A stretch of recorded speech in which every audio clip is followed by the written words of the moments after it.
শায়েখ আহমদুল্লাহ হুজুর FIFA world cup নিয়ে কি বলেছে এই ভিডিওটা দেখেন, গুরুত্বপূর্ণ ভিডিও, অনেক কিছু বুঝতে পারবেন ওয়ার্ল্ড কাপ সম্পর্কে। দুনিয়াতে আপনার পছন্দের, আপনার প্রিয়, আপনার ভালোবাসার মানুষ, আপনি যার ভক্ত অনুরক্ত হিসাবে নিজেকে দাবি করছেন, তার অনুসারী হিসাবে তাকে আপনি গর্ব করছেন, কিয়ামতের ময়দানে আপনাকে আল্লাহ রাব্বুল আলামিন তার সঙ্গে উঠাবেন। কি বলেন, আমরা কি তাদের সাথে উঠতে চাই? ইহুদিদের সাথে উঠতে চান? খ্রিস্টানদের সাথে উঠতে চান? আল্লাহদ্রোহীদের সাথে উঠতে চান? বেঈমানদের সাথে উঠতে চান? মুসলমানদের শত্রুদের সাথে উঠতে চান? মানবতার শত্রুদের সাথে উঠতে চান? মাদকের প্রচারকারীদের সাথে উঠতে চান? জেনা ব্যভিচারকারীদের সাথে উঠতে চান? পর্দাহীনতারকারীদের সাথে উঠতে চান?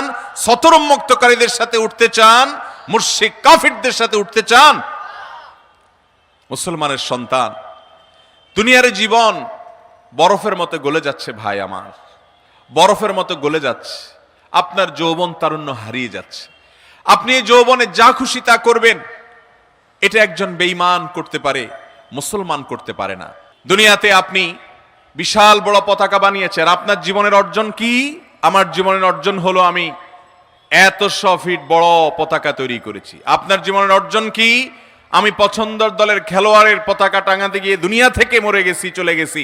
আর যে ব্যক্তি জগা খিচুড়ি, জগা খিচুড়ি বুঝেন? জগা খিচুড়ি মানে হলো সে একজন তথাকথিত খেলোয়াড়কে পছন্দ করে, তাকে ভালোবাসে। আবার দেখা যায় একজন হুজুরের ওয়াজ ভালো লাগে, সেই হুজুরেরও ভালোবাসে। এর নাম হলো জগা খিচুড়ি মুসলমান।